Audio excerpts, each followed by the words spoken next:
नमस्कार मित्रों, आज के इस वीडियो में एक बार फिर से आप सभी का बहुत बहुत हार्दिक स्वागत है। हम आशा करते हैं कि आप सभी स्वस्थ होंगे, मस्त होंगे और पूरी तरह से अपनी तैयारी में व्यस्त होंगे। तो मित्रों, आज के इस वीडियो में हम हिंदी साहित्य के अंतर्गत काव्यशास्त्र और काव्यशास्त्र में रस से संबंधित कुछ महत्वपूर्ण और संभावित प्रश्नों को व्याख्यात्मक तरीके से हल करेंगे और इसके साथ इन्हें ट्रिक की सहायता से याद करने का भी प्रयास करेंगे। तो हम आशा करते हैं कि वीडियो आप सबके लिए बहुत ही महत्वपूर्ण होने वाला है, इसलिए इस वीडियो को आप लोग अंत तक जरूर देखें। चैनल पर नए हैं तो चैनल को सब्सक्राइब कर लें और उसके साथ अगर आपको थोड़ा सा भी उचित लगे तो इस वीडियो को अपने जो परिचित लोग हैं उनके पास भी शेयर करें। और उसके पूर्व की वीडियो में लोगों ने कुल 30 प्रश्नों को देखा था, तो आज की इस वीडियो में उसके आगे के प्रश्नों को हम लोग जानेंगे। तो जैसा कि स्क्रीन पर आप देख पा रहे हैं प्रश्न संख्या 31 कि कब की अनुभूति का साधारणीकरण किसने माना है, यानी कि जो कब की अनुभूति का साधारणीकरण मानने वाले विद्वान कौन है। अब विकल्प ये कह रहे हैं कि श्याम सुंदर दास हैं, विकल्प बी भट्टनायक, विकल्प सी विश्वनाथ या फिर विकल्प डी डॉक्टर नागेंद्र हैं। तो प्रश्न संख्या 31 का जवाब आप सबको देना है और धीरे धीरे ढेर सारे भाई बहनों का जवाब भी आ गया, फिर विकल्प डी को लॉक किया जाए। विकल्प D doctor Nagendra is a right answer, बिल्कुल सही जवाब। बेहद सुंदर तैयारी। कैसे इसको दिमाग में बैठाया जाए, तो देखिए बात करते हैं अनुभूति, है ना। तो कब की अनुभूति, जैसे कब की अनुभूति होती है, बिल्कुल वैसी अनुभूति किसकी होती है, बोले सर डॉक्टर की। तो जैसे कब की अनुभूति होती है वैसे डॉक्टर की अनुभूति होती है, ध्यान में रखिएगा। स्टार लगाकर इसे अपने नोटबुक में दर्ज कर लीजिएगा, ठीक है। चलिए अब प्रश्न संख्या 32 है कि निम्न में आचार एवं सिद्धांत असंगत है, यानी कि एक आचार और उनके द्वारा प्रतिपादित सिद्धांत सही नहीं है। अब विकल्प कह रहे कि उत्पत्तिवाद भट्ट लोलट का है, यह संगत है, या फिर विकल्प बी अनुमतिवाद भट्ट शंकुक का है, यह संगत है, या फिर विकल्प सी कह रहे हैं कि भुक्तिवाद भट्ट नायक का है, यह संगत है, या फिर विकल्प डी कह रहे हैं अभिव्यक्तिवाद भरत मुनि का है। तो आपको जवाब देना प्रश्न संख्या 32 का और धीरे धीरे ढेर सारे भाई बहनों का जवाब भी आगे सर विकल्प डी को लॉक किया जाए। विकल्प डी अव्यक्तिवाद की बात करते हैं, तो अव्यक्तिवाद जो संप्रदाय है ना, सिद्धांत है, इसके प्रवर्तक हैं कौन, अभिनव गुप्त, ध्यान में रखिएगा, है ना, भरत मुनि नहीं है। तो जिन भाई बहनों का जवाब विकल्प डी था, बिल्कुल सही जवाब, बेहद सुंदर तैयारी है। मैंने कई बार आपको बताया ना, उत्पत्ति जब होती है ना तो लोग लुल लुल करते हैं, तो लुल फार लुलट। अनुमति, अनु शंकु, शंका होती है तो अनुमान होता है, और आप लोगों ने ट्रिक बताया है कि शंख बजाने की अनुमति लेनी होती है, तो शंख माने शंख और अनुमति, ये भी ध्यान में रख लीजिएगा। और भुक्ति, भुक्ति माने भोग कौन करता है, तो भुक्ति तो नायक करेगा। हमारे आपके बीच में से जिसका चयन होगा वही भोग करेगा, है ना, तो जो नायक बनेगा वही तो भोग करेगा, ठीक है। अव्यक्ति की बात करते हैं तो अभिनव, अव्यक्ति नव नव होती है, तो अभिनव फार अभिनव गुप्त, ध्यान में रख लीजिएगा। तो इस तरह से प्रश्न संख्या 32 का विकल्प डी इज राइट आंसर। प्रश्न संख्या 33 है कि उत्पत्तिवाद का एक अन्य नाम क्या है। अब विकल्प कह रहे हैं कि आरोपवाद, विकल्प बी भोगवाद, विकल्प सी अनुवाद या फिर विकल्प डी साधुवाद। तो धीरे धीरे ढेर सारे भाई बहनों का जवाब भी आ गया, सर विकल्प ए को लॉक किया जाए। विकल्प ए आरोपवाद इज राइट आंसर, है ना। बात करें उत्पत्तिवाद और इसी का एक अन्य नाम है आरोपवाद, और इस उत्पत्तिवाद सिद्धांत के जो प्रवर्तक हैं, अभी आपने देखा उत्पत्ति के समय लुल होता है, यानी कि भट्ट लोलट है, ध्यान में रखिएगा, ठीक है। चलिए प्रश्न संख्या 34 है कि उत्पत्तिवाद या आरोपवाद का दार्शनिक मत क्या है। विकल्प ये कह रहे हैं कि साक्ष्य दर्शन है, विकल्प बी मीमांसा दर्शन है, विकल्प सी न्याय दर्शन है, या फिर विकल्प डी शैव दर्शन है। तो प्रश्न संख्या 34 का जवाब आप सबको देना है और धीरे धीरे ढेर सारे भाई बहनों का जवाब भी आ गया, सर विकल्प बी को लॉक किया जाए। तो विकल्प बी मीमांसा दर्शन इज राइट आंसर, बिल्कुल सही जवाब और बेहद सुंदर तैयारी आप सबके यहाँ पर दिख रही है। बात करें उत्पत्ति, उत्पत्ति होती है तो लुल होता है, और लुल कौन करता है, मीमांसा, मानसा, मामा, मासी जो होती है ना, मासी वही लुल को ध्यान में रखिएगा। तो उत्पत्ति में मीमांसा होता है, इसे ध्यान में रख लीजिएगा, ठीक है। चलिए अब प्रश्न संख्या 35 है कि निम्न को सही क्रम में मिलान करो। तो एक तरफ आप देख रहे हैं सिद्धांत और दूसरी तरफ उसके दर्शन, है ना। तो आपने पहला कथन देखा कि भुक्तिवाद या भोक्तवाद, और इसके सामने है शैव दर्शन, उत्पत्तिवाद के सामने न्याय दर्शन है, अनुमतवाद के सामने मीमांसा दर्शन है, अव्यक्तवाद के सामने जो है शाक्य दर्शन है। इसको आपको सही क्रम में मिलाना है। अब देखिए यहाँ पे बात करें भुक्तिवाद या भोगवाद, तो भुक्ति या भोग की बात जैसे आपके दिमाग में आ जाएगी तो कौन करेगा भुक्ति भोग, बोले सर शाक्य करेगा, सखा, आपका मित्र, आपका सखा हितैषी जो होगा ना, वही क्या करेगा, भोग करेगा। तो भुक्तिवाद शाक्य दर्शन है। उत्पत्ति के समय अभी आपने देखा है कि मीमांसा होती है, मीमांसा दर्शन। अनुमान होगा तो न्याय होगा। अभिव्यक्ति होती है तो अभिव्यक्ति क्या होती है? शैव। शैव ध्यान में रखिएगा कि शैव की अभिव्यक्ति होती है तो शैव दर्शन। तो इस प्रकार से अगर आप देखेंगे मोटा माटी तो बिल्कुल आपने देखा कि भुक्तिवाद कौन करता है? शाक। तो 1 का 4 हो जाएगा। उत्पत्ति के समय मीमांसा होती है, बी का 3 हो जाएगा। सी की बात करते हैं तो अनुमत होती है न्यायिक 2 और डी की बात करते हैं 1। तो प्रश्न संख्या 35 का विकल्प ए इज राइट आंसर, बिल्कुल सही जवाब। बेहद सुंदर तैयारी, और इसको स्टार लगाकर आप अपने दिमाग में रख लीजिएगा, ठीक है। चलिए अब प्रश्न संख्या 36 है कि उत्पत्तिवाद या आरोपवाद का संयोग किसमें होता है? विकल्प कह रहे कि उत्पाद एवं उत्पादक से होता है, या फिर विकल्प बी अनुमाप एवं अनुमापक से होता है, विकल्प सी कह रहे भोज एवं भोजक से होता है, या फिर विकल्प डी व्यंग्य एवं व्यंजक से होता है। तो प्रश्न संख्या 36 का जवाब आप सबको देना है, और धीरे धीरे ढेर सारे भाई बहनों का जवाब भी आ गया कि उत्पत्ति का जो संयोग होता है विकल्प ये उत्पाद एवं उत्पादक से होता है, ये ध्यान में रखिएगा, ठीक है ना। और इसको ऐसे स्टार लगाकर आप अपने नोटबुक में कहीं दर्ज कर लीजिए, ठीक है। चलिए प्रश्न संख्या 37 है कि निम्न को सही क्रम में मिलान करें, है ना। अब सही क्रम में मिलान कैसे करना है? तो आपको देखिए, एक तरफ आपका जो सिद्धांत है और दूसरी तरफ बात करें तो उसके जो संयोग हैं, है ना। जैसे इस पर देख रहे हैं विकल्प ए में उत्पत्तिवाद, तो इसका संबंध बता रहे हैं कि उत्पाद्य और उत्पादक से है। अब विकल्प बी में अनुमतिवाद अनुमाप्य और अनुमापक से बता रहे हैं। विकल्प सी कह रहे हैं कि भुक्तिवाद भोज एवं भोजक से है, और अव्यक्तिवाद व्यंग्य एवं व्यंजक से है। तो कह रहे इसका सही क्रम में मिलाना है आपको, और आपने देखा कि बिल्कुल ये जो क्रम है बिल्कुल सही है। तो इसलिए विकल्प बी, है ना, ए का 1, बी का 2, सी का 3, डी का 4। तो जिन भाई बहनों का जवाब विकल्प बी था, बिल्कुल सही जवाब, बेहद सुंदर तैयारी। और आप स्टार लगाकर इसे अपने नोटबुक में दर्ज कर लीजिए और रट्टा लगाइए। उत्पत्ति उत्पाद एवं उत्पादक, अनुमति अनुमाप एवं अनुमापक, भुक्ति भोज एवं भोजक, अव्यक्ति व्यंग्य और व्यंजक का संबंध है, संयोग है, ध्यान में रखिएगा, ठीक है। चलिए प्रश्न संख्या 38 है कि निम्न में से रस की अवस्थिति, है ना, कह रहे कि रस की अवस्थिति प्रेक्षक यानी कि दर्शक में किसने माना है? विकल्प कह रहे हैं कि लोलट ने, विकल्प बी शंकुक ने, विकल्प सी भट्टनायक ने, या फिर विकल्प डी अभिनव गुप्त ने। तो प्रश्न संख्या 38 का जवाब आप सबको देना है कि निम्न में से रस की अवस्थित प्रेक्षक यानी कि दर्शक में किसने मानी है।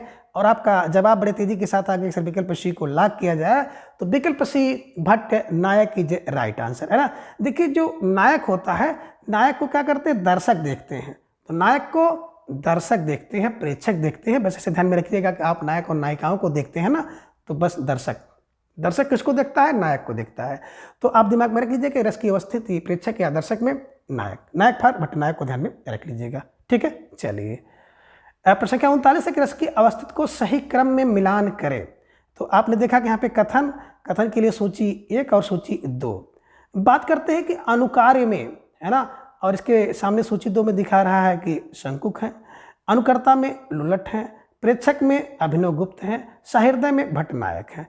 तो आपको मिलाना है ना, कि कौन सी अवस्थिति किसमें होती है। अनुकार में अवस्थिति किसकी होती है, अनुकर्ता की अवस्थिति किसमें होती है, प्रेक्षक की अनुपूर्ति और सहृदय में किसकी होती है। तो ये आपको थोड़ा सा ध्यान में रखना होगा और सोच समझ कर थोड़ा सा जवाब आपको देना होगा। देखिए बात करते अनुकार्य, कार्य कब होगा?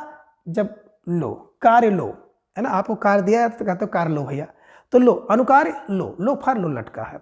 अनुकर्ता, अब कर्ता जो होगा ना, तो कर्ता में हमेशा क्या होता है? शंका होती है कि कर पाएगा कि नहीं कर पाएगा। अनुकर्ता शंकुक, यानी कि शंकुक ने अनुकर्ता में अवस्थिति मानी है, अनुकार्य में कार्य में भट्ट लोलट ने माना है। अब प्रेक्षक में भी आपने देखा कि नायक मानता है कि प्रेक्षक में, और सहृदय में, हृदय में 9 भाव उत्पन्न होते हैं, तो 9 फार अभिनव को ध्यान में रख लीजिएगा। तो कहने का आशा है कैसे आप जानेंगे कि किसकी रस की अवस्थिति किसने किसमें मानी है। किसने रस की अवस्थिति किसमें मानी है? अनुकार्य में, तो कार्य लो मान लोलट ने माना।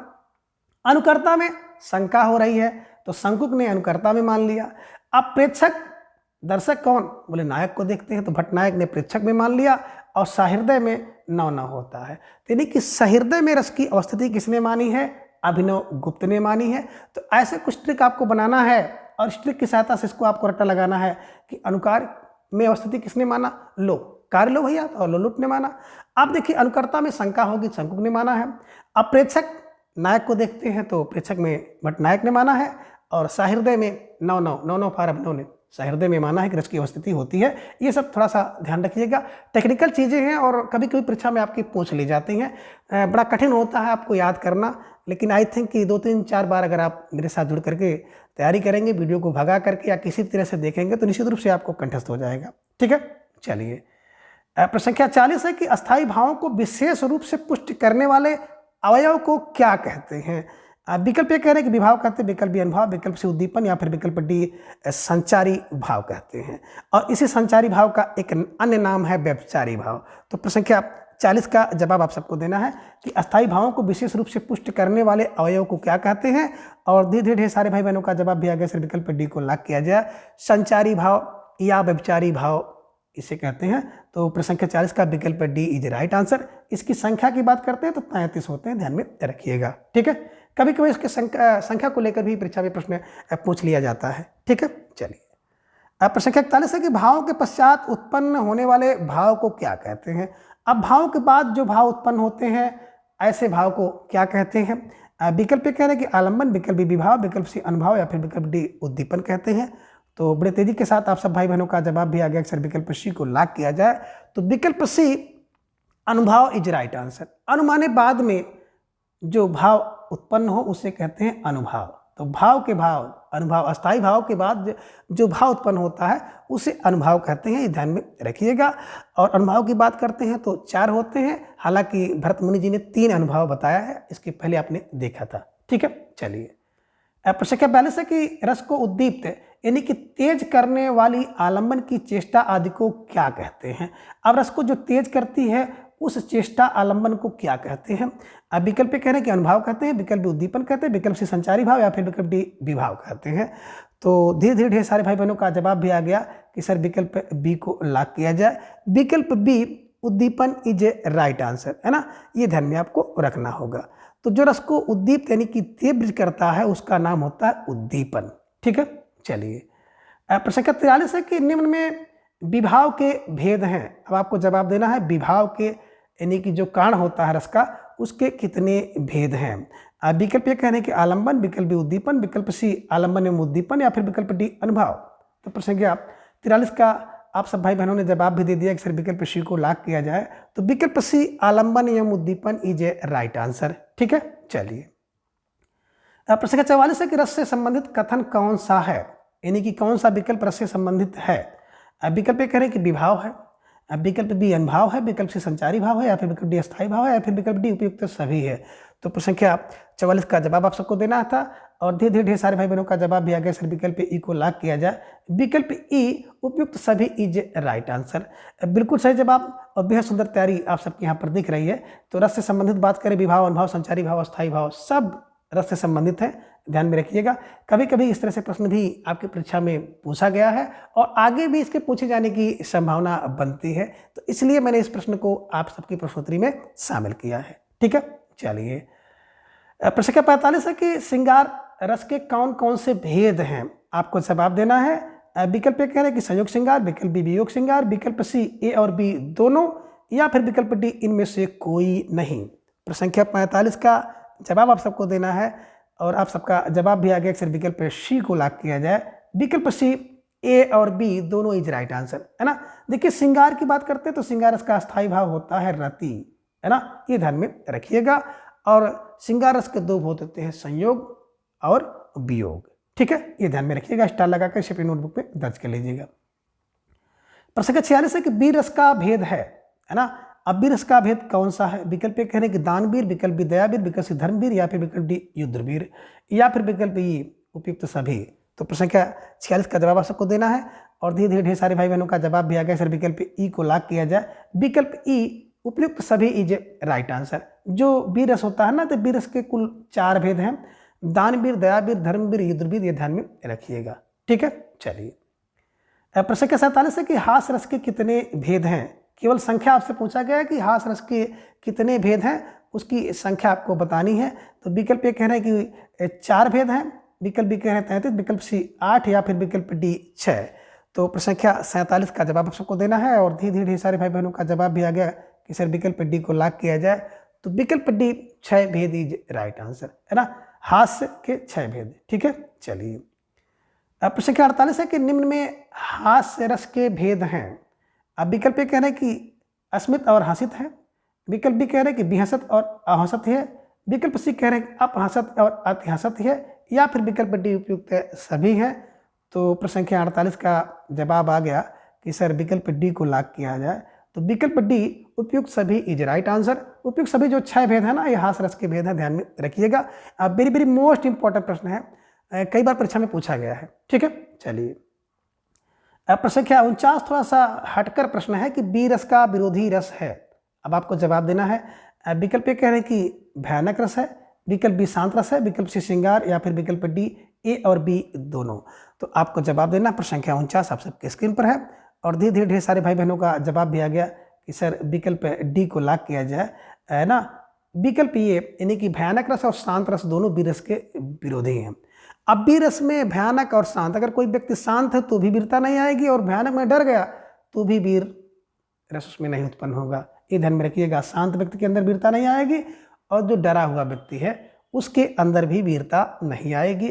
तो स्टार लगाकर इसे अपने नोटबुक में दर्ज कर लीजिए। ठीक है, प्रश्न संख्या 50 है कि विभत्स रस का विरोधी रस है ना। विभत्स रस का विरोधी रस कौन सा है? विकल्प ए कह रहे हैं करुण रस, विकल्प बी रौद्र रस, विकल्प श्रृंगार, या फिर विकल्प डी भयानक रस। आप प्रश्न संख्या 50 का आपको जवाब देना है और धीरे धीरे ढेर सारे भाई बहनों का जवाब भी आ गया। सर विकल्प सी को लॉक किया जाए। विकल्प सी श्रृंगार रस इज राइट आंसर। बात करें विभत्स रस का तो इसका अस्थायी भाव आपने देखा होगा जिगुप्सा या घृणा होता है। अब जिगुप्सा या घृणा जिससे होगी तो उससे प्रेम नहीं होगा, उससे श्रृंगार नहीं होगा, ये भी आपको ध्यान में रखना होगा। ठीक है, चलिए प्रश्न संख्या 51 है कि हास रस का विरोधी रस कौन सा है? विकल्प ये कह रहे हैं कि भयानक रस विरोधी है, विकल्प बी श्रृंगार रस है, विकल्प सी करुण रस है, या फिर विकल्प डी कह रहे हैं कि भयानक एवं करुण रस दोनों है। तो आपको जवाब देना है प्रश्न संख्या 51 का। बिल्कुल एकदम प्रश्न ओपन है, आपको दिख रहा है कि हास रस, हास नामक स्थायी भाव रस उसमें कब प्रणित होगा, है ना। किसी भयानक व्यक्ति को देखोगे तो आपको हंसी आएगी, डर आएगा, भय आएगा। और करुण, अगर कोई व्यक्ति शोक में है, अप्रिय घटना हो जाती है, कोई व्यक्ति या वस्तु सदा के लिए उससे वियोग हो जाता है, तो वहाँ पे करुण रस होता है, इसका स्थायी भाव शोक होता है। तो ऐसे समय व्यक्ति के अंदर हंसी नहीं आएगी, हास रस नहीं होगा। तो बिल्कुल भयानक और करुण रस जो है हास रस के विरोधी हैं, ये भी आपको ध्यान में रखना होगा। ठीक है, चलिए प्रश्न संख्या 52 है कि किस आचार्य ने रस का मूल चमत्कार को मानकर अद्भुत रस का प्राधान्य माना है? आपको जवाब देना है। प्रश्न संख्या 52 आप सबकी स्क्रीन पर है। विकल्प कह रहे हैं कि भानुदत्त ने, विकल्प विश्वनाथ, विकल्प सी जगन्नाथ, या फिर विकल्प डी डॉक्टर नागेंद्र। तो प्रश्न संख्या 52 का जवाब भी धीरे धीरे आ गया कि सर विकल्प बी को लॉक किया जाए। तो विकल्प B Vishwanath is right answer, है ना। तो किस आचार्य ने रस का चमत्कार मानकर अद्भुत? तो भैया देखो, चमत्कार अद्भुत होता है, पूरा विश्व जानता है, पूरा विश्व जानता है। तो विश्व फॉर विश्वनाथ को ध्यान में रखिएगा, स्टार लगाकर इसे अपने नोटबुक में आप दर्ज कर लीजिएगा। ठीक है, चलिए अब प्रश्न संख्या 53 है कि आचार्य शुक्ल ने काव्य की आत्मा किसे माना है? विकल्प कह रहे हैं कि अलंकार को माना, विकल्प बी रीति को माना, विकल्प सी छंद को माना, या फिर विकल्प डी रस को माना है। तो प्रश्न संख्या 53 का जवाब आप सबको देना है, काव्य की आत्मा, है ना, शुक्ल जी ने किसे माना है। और धीरे धीरे ढेर सारे भाई बहनों का जवाब आ गया सर विकल्प डी को लॉक किया जाए। विकल्प डी रस इज राइट आंसर, है ना। देखिए काव्य की आत्मा कौन है? बोले सर रस है। किसने माना? बोले शुक्ल ने। तो शुक्ल जी ने काव्य की आत्मा रस को माना है, ध्यान में रखिएगा। ठीक है ना, रामचंद्र शुक्ल तो राम रस, ध्यान में रखिएगा, काव्य की आत्मा राम रस है ना, रामचंद्र शुक्ल ने रस को माना है। ठीक है, चलिए अब प्रश्न संख्या 54 है कि लोक हृदय में विलीन, लोक हृदय में लीन होने की दशा का नाम रस है, यह कथन किसका है? तो लोक हृदय में लीन होने की दशा का नाम रस है, कथन किसका है? विकल्प कह रहे विश्वनाथ, विकल्प बी डॉक्टर नागेंद्र, विकल्प सी जगन्नाथ, या फिर विकल्प डी रामचंद्र शुक्ल। तो प्रश्न संख्या 54 का जवाब आप सबको देना है कि लोक हृदय में लीन होने, है ना, की दशा का नाम रस है, ये किसका कथन है? और धीरे धीरे ढेर सारे भाई बहनों का जवाब भी आ गया, सर विकल्प डी को लॉक किया जाए, Ramchandra Shukla is right answer. अब देखिए लोक हृदय में कौन लीन है? बोले सर राम जी, है ना, पूरे संसार के हृदय में राम बसे हुए हैं। तो राम फॉर रामचंद्र शुक्ल को ध्यान में रखिएगा कि लोक हृदय में लीन राम, लोक हृदय में लीन राम, और लोग उसका रस लेते हैं। तो ऐसे कुछ ट्रिक क्लू बना लीजिएगा और दिमाग में बैठा लीजिएगा। ठीक है, चलिए। प्रश्न संख्या 55 है कि साहित्य का चरम मान रस ही है, कथन किसका है? साहित्य का चरम मान रस ही है, कथन किसका है? विकल्प ए रामचंद्र शुक्ल, विकल्प बी नंदुलारे, विकल्प सी डॉक्टर नागेंद्र या फिर विकल्प डी जगन्नाथ। तो प्रश्न संख्या 55 का जवाब आप सबको देना है। बहुत महत्वपूर्ण प्रश्न है और धीरे धीरे ढेर सारे भाई बहनों का जवाब भी आ गया कि सर विकल्प सी को लॉक किया जाए, doctor Nagendra is right answer, है ना। देखिए, बात करते हैं साहित्य का चरम मान नागेंद्र, है ना। देखिए, जब कोई चीज़ चरम पे पहुंच जाती है तो आप डॉक्टर के पास जाते हैं। ऐसे कुछ क्लू बना लीजिएगा, जब कोई चीज़ चरम पे पहुंचेगी, अपनी अंतिम अवस्था पे पहुंचेगी तो डॉक्टर के पास जाते हैं, और डॉक्टर फार डॉक्टर नागेंद्र को ध्यान में रखिएगा। ठीक है, चलिए। प्रश्न संख्या 56 है कि रसमंजरी किसका ग्रंथ है? विकल्प ए कह रहे हैं कि बाबू गुलाब राय का है, विकल्प बी कन्हैयालाल पोद्दार का है, विकल्प सी पंडित रामदास मिश्र का है या फिर विकल्प डी राममूर्ति तिवारी का है। तो प्रश्न संख्या 56 का जवाब आप सबको देना है और धीरे धीरे ढेर सारे भाई बहनों का जवाब भी आ गया, सर विकल्प बी को लॉक किया जाए, विकल्प B Kanhaiyalal Poddar is right answer, है ना। देखिए, रस की मंजरी, रस लेते हैं ना, मंजरी पर बैठकर रस कौन लेते हैं? बोले कन्हैयालाल। तो कन्हैया को देखे होंगे ना कि डाल मंजरी शाखा पर बैठ करके रस लेते थे। तो ऐसे कुछ क्लू बना लीजिए कि रस पर बैठकर मंजरी, मंजरी पर बैठ कर रस कौन लेते हैं? रसमंजरी, रसमंजरी, है ना। तो मंजरी बैठ के रस कौन लेगा? कन्हैया। कन्हैया पर कन्हैया को, कन्हैयालाल पोद्दार को ध्यान में रख लीजिएगा। ठीक है, चलिए। अब प्रश्न संख्या 57 है कि ग्रंथ एवं ग्रंथकार को सही क्रम में मिलान करें। तो आप देख रहे हैं कथन, और कथन के सामने सूची 1 और सूची 2 है। तो सूची 1 में आपने देखा कि जो आपको देखने को मिल रहा है रचना, रचना क्या है कि रस विमर्श, और सूची 2 में कन्हैयालाल पोद्दार का, रस मीमांसा रामचंद्र शुक्ल की, रस सिद्धांत डॉक्टर नागेंद्र का, रस मंजरी डॉक्टर राममूर्ति त्रिपाठी का। तो अब कह रहे हैं इसको सही क्रम में आपको मिलाना है, और ये जो क्रम आप देख रहे हैं ना, ये सही क्रम नहीं है बिल्कुल। देखिए, थोड़ा सा ध्यान दीजिएगा। विकल्प की बात करते हैं रस विमर्श, तो रस विमर्श कौन करता है? तो रस विमर्श राममूर्ति, राम की मूर्ति देखोगे ना तो आपको रस का विमर्श मिल जाता है। रस का विमर्श राममूर्ति में, है ना। रस की मीमांसा, है ना, बिल्कुल भैया, रस की मीमांसा की बात जैसे आ जाएगी राम में है, तो राम में है पर रामचंद्र शुक्ल को ध्यान में रखिएगा। रस का सिद्धांत डॉक्टर जानता है, डॉक्टर नागेंद्र, और रस की मंजरी, मंजरी पे बैठ कर रस कौन लेता है? कन्हैयालाल पोद्दार लेते हैं। तो ये भी आप ध्यान में रखिएगा। तो इस प्रकार से देखा कि विकल्प ए का 4, बी का 2, सी का 3 और डी का 1। तो प्रसंख्या आपने देखा ना कि बिल्कुल 57 का विकल्प ए इज राइट आंसर। तो जिन भाई बहनों का जवाब विकल्प ए था, बिल्कुल सही जवाब, और आप सबकी जो तैयारी है बहुत सुंदर दिख रही है। ठीक है, चलिए। प्रश्न संख्या 58 है कि विभाव के कितने भेद होते हैं? अब आपको जवाब देना है कि विभाव के कितने भेद होते हैं। विकल्प ए कह रहे हैं कि 4 भेद, विकल्प बी 2 भेद, विकल्प सी 3 भेद या फिर विकल्प डी 6 भेद। तो प्रश्न संख्या 58 का जवाब भी आप सबका धीरे धीरे आ गया कि सर विकल्प बी को लॉक किया जाए, विकल्प बी 2 इज राइट आंसर। देखिए, विभाव माने होता है कारण, और कारण 2 होता है, एक आलम्बन होता है, दूसरा उद्दीपन होता है। आलम्बन की बात करते हैं तो आलम्बन के भी 2 भेद होते हैं, आलम्बन और आश्रय, और उद्दीपन आप ध्यान में रख लीजिएगा। तो निश्चित रूप से जिन भाई बहनों का जवाब विकल्प बी था, तो विकल्प बी इज राइट आंसर। प्रश्न संख्या 59 है कि निम्न में विभाव का भेद है। विकल्प ए कह रहे हैं कि आलम्बन है, विकल्प बी आश्रय है, विकल्प सी उद्दीपन है, या फिर विकल्प डी कह रहे हैं कि आलम्बन एवं आश्रय दोनों है। तो धीरे धीरे ढेर सारे भाई बहनों का जवाब भी आ गया, सर विकल्प डी को लॉक किया जाए, विकल्प डी आलम्बन एवं आश्रय इज राइट आंसर। ठीक है, चलिए। प्रश्न संख्या 60 है कि आचार्य दंडी ने कितने रसों का उल्लेख किया है।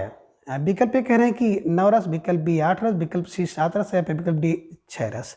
तो प्रश्न संख्या 60 का जवाब आप सबको देना है, और धीरे धीरे ढेर सारे भाई बहनों का जवाब भी आ गया, सर विकल्प बी को लॉक किया जाए, विकल्प बी 8 रस इज राइट आंसर।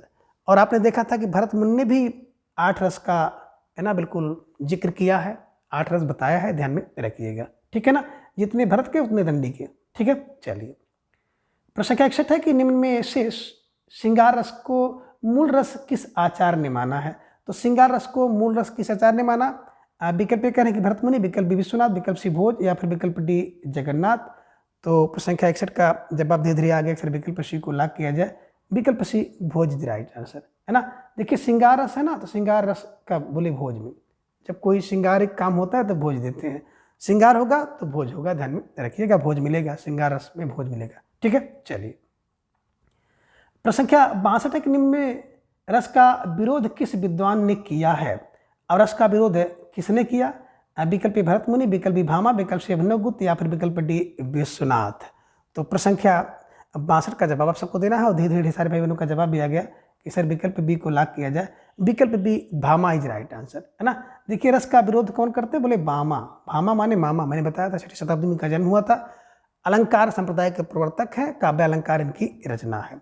तो भामा, रस का विरोध कौन करे? बोले रस का विरोध तो मामा करते हैं, मामा फार भामा, ध्यान में रख लीजिएगा। ठीक है, चलिए प्रश्न संख्या 63 है कि निम्न में से किस प्रमुख संप्रदाय एवं आचार को सही मेल नहीं है, यानी कि संप्रदाय और उसके आचार को सही क्रम में नहीं रखा गया है, आपको जवाब देना है, सुमेलित नहीं है। विकल्प ए की बात करते हैं, संप्रदाय भरत मुनि का है, ये मेल नहीं है।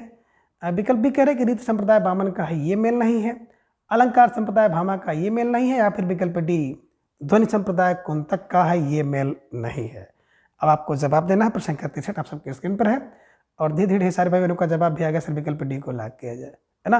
ध्वनि संप्रदाय की बात करते हैं, ध्वनि से आनंद बढ़ता है तो आनंद वर्धन, है ना, इसके प्रवर्तक हैं। और कुंतक की बात करते हैं, किसी को पर अगर कुंतल भर बोझ लाद दोगे, वजन लाद दोगे तो भैया वो क्या हो जाएगा? वो बिल्कुल वक्र हो जाएगा। तो वक्रोक्ति ध्यान में रखिएगा, वक्रोक्ति संप्रदाय के प्रवर्तक कुंतक हैं, ध्वनि संप्रदाय के प्रवर्तक जो आनंद वर्धन होंगे, ध्यान में रखिएगा। और औचित संप्रदाय के क्षेमेंद्र हैं, ये ध्यान में रखिएगा। कुल 6 संप्रदाय हैं और 6 संप्रदाय के प्रवर्तकों को बिल्कुल आप कंठस्थ कर लीजिएगा, वेरी वेरी मोस्ट इंपॉर्टेंट है ये। परीक्षा कोई भी हो, यहाँ से प्रश्न आपकी परीक्षा में पूछा जाएगा। तो रस भरते हैं, भरते पर भरत। रीति बामन की है, ब्राह्मण की रीति, जो रीति बना दी है बामन ने बनाया है ना। अलंकार बामा करते हैं, मामा करते हैं, भामा, ध्यान में रखिएगा। ध्वनि, ध्वनि सुन करके आनंद बढ़ता है, आनंद वर्धन का। कुंतल भर किसी को वजन राग दोगे तो भैया वक्र हो जाएगा, वक्रोक्ति। और औचित्य विचार चर्चा क्षेमेंद्र की है, तो क्षेमेंद्र को क्षमा कर दीजिए, चर्चा करके, औचित्य विचार चर्चा करके क्षमा करो क्षेमेंद्र का। तो ऐसे कुछ क्लू बना करके आप दिमाग में रख लीजिएगा। और अगर आपको विस्तृत रूप से क्लास देखनी है ना, तो टीजीटी या पीजीटी हिंदी की जो प्लेलिस्ट है उसको आप खोल लीजिएगा, उसमें सारी की सारी जो क्लासें हैं मेरे द्वारा विस्तृत रूप से ली गई हैं और ट्रिकी अंदाज में ली गई हैं, आप सब जाकर देख सकते हैं। ठीक है, तो फिलहाल प्रश्न संख्या 63 का जो जवाब था विकल्प डी इज राइट आंसर। अब प्रश्न संख्या 64 है कि निर्वेद किस रस का अस्थाई भाव है, यानी कि निर्वेद किस रस का अस्थाई भाव है? विकल्प ए शांत का, विकल्प बी हास, विकल्प सी करुण या फिर विकल्प डी श्रृंगार रस का। तो धीरे धीरे ढेर सारे भाई बहनों का जवाब भी आ गया, सर विकल्प ए को लॉक किया जाए, विकल्प ए शांत रस इज राइट आंसर। अब बिल्कुल सही जवाब, बेहद सुंदर तैयारी। देखिए बात करते हैं निर्वेद, निर्वेद के साथ शांत रस को, इसी को सम कहते हैं, बैराग कहते हैं।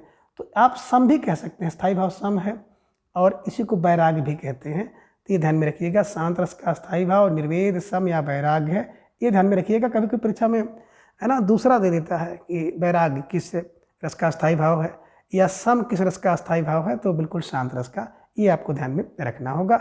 हास रस का स्थायी भाव हास है, क्रोध का शोक है, श्रृंगार रस का रति है। तो जितने भी रस हैं और रस के अस्थायी भाव हैं उसको तो आप बिल्कुल कंठस्थ कर लीजिए, क्योंकि परीक्षा में प्रश्न बनते हैं। ठीक है, चलिए प्रश्न संख्या 65 है कि कुरुक्षेत्र कविता का मुख्य रस कौन सा है? विकल्प ये कह रहे हैं कि बीरस है, विकल्प बी श्रृंगार, विकल्प सी करुण या फिर विकल्प डी वात्सल्य रस है। तो बिल्कुल आसान सा प्रश्न था और आप सबका जवाब बड़ी तेजी के साथ आ गया, सर विकल्प ये को लॉक किया जाए, बी रस इज राइट आंसर। बात करें कुरुक्षेत्र, तो बिल्कुल आप ध्यान में रखिएगा, रामधारी सिंह दिनकर द्वारा लिखा गया है ना, मेरे ख्याल से 1964 में लिखी है। और मैंने आपको बताया था कि जब कुरुक्षेत्र में पहुंचो छक्का चौका लगाओ, तो छक्का चौका 1964 में ध्यान में रखिएगा। बी रस से पूर्ण हुई रचना है, ध्यान में रखिएगा। तो बी रस इज राइट आंसर, है ना। तो मित्रों आज की इस वीडियो के साथ जो आपके रस से संबंधित महत्वपूर्ण और संभावित प्रश्न थे उसे आपने कंप्लीट कर लिया है। और अगली वीडियो में हम किसी एक नए टॉपिक के साथ उपस्थित होंगे। तब तक के लिए आप सभी अपना ख्याल रखिए और अपना अधिक से अधिक समय अपने अध्ययन पर लगाएं और इसी तरह से अपना प्रेम, स्नेह एवं विश्वास चैनल पर बनाए रखें। और प्रत्येक दिन सुबह 7 बजे जुड़ करके आप अपनी तैयारी को जांचिए, परखिए, मजबूत करिए। धन्यवाद, नमस्कार, बाय बाय।